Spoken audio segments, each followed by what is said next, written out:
did you know tennis is the most popular individual sport in the world? I myself have been playing all of my life. And I really think that you would enjoy tennis because it's a sport for all ages, and it's easily accessible for pretty much anybody now with the popularity, and there's so many courts in every city, and you're able to buy a tennis racket at Walmart. So there really are only a few basic things you need to know to get started playing tennis, so I will be telling you about the equipment and how to use it. So first things first, your tennis racket. This is an example of a wooden racket that my father used when he was young. Nowadays, all tennis rackets, or most of them, are made out of aluminum, and they have a much wider head. This is the head of the racket. So that's pretty much all you need to know about the racket. This is the racket, this is where you hit the ball. And then also, of course, a tennis ball, which is a hollow rubber ball with yellow fuzz on the outside. So now I'm going to move on to tell you how to hold the racket. The most popular grip in this sport, and the one that I myself use, is called the continental grip, or the handshake grip. And that's because when you hold it out like this, you act like you're going to shake someone's hand, and that's how you grip the racket. Okay? Next, I'll be telling you about the forehand and the backhand swings. This is when the ball is coming to your forehand side. You would swing from low to high. Always low to high so that you can get the ball over the net. This is called the sweet spot.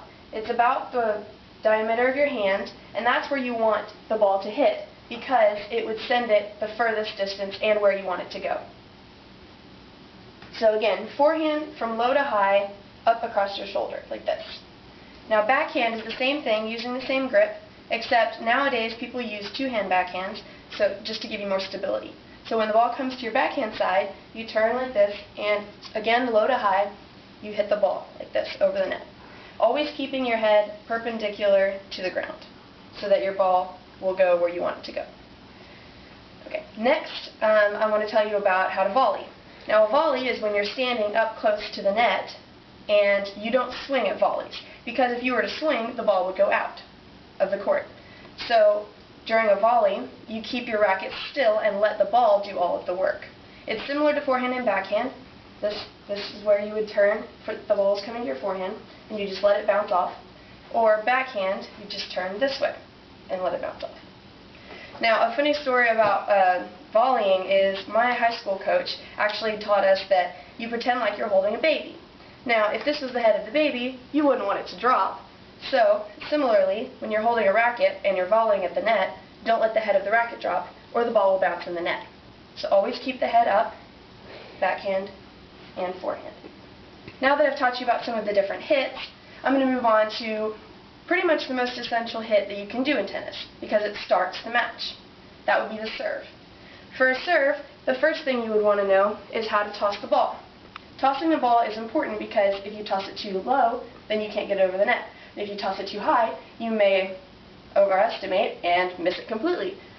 So, tossing the ball, you want to get it, first you want to measure how high you would hold your racket, and then toss the ball so that you can always hit it at its peak.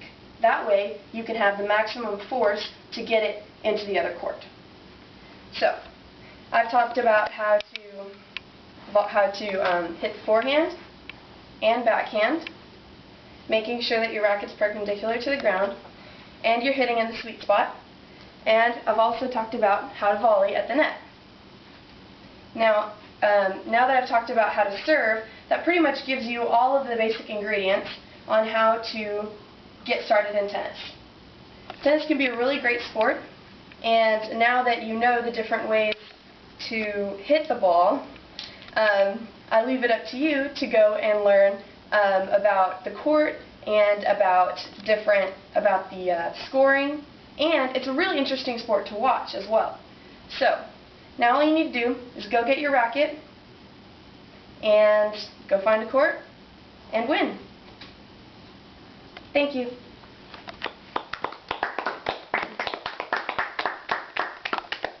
Are there any questions, anybody? Yeah, where are we going to play? Where can we play? Yes. How many times is the ball allowed to bounce before you can hit it? Only once.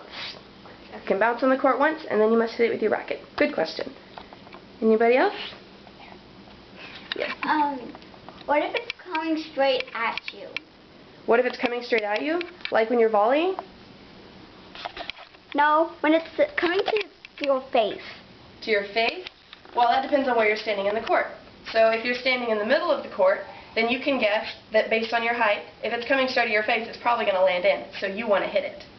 So what you would do in that case is be to quickly move out of the way so that you can get it, or if you have a partner, if you're playing with doubles, then you can let it bounce and let your partner get it. Now, if you're standing up close to the net and it's coming straight at you, the best thing you can do is to move like this. If you don't have time to move out of the way, protect your body like this and let the ball bounce off and into the court. Yep. Now, that really depends though, because if you're standing way at the back line of the court, and it's coming straight at your head, then it's going out. So you don't want to touch it at all, or you'll lose the point. Good? Okay. All right. Anybody else? Nope. Thank you.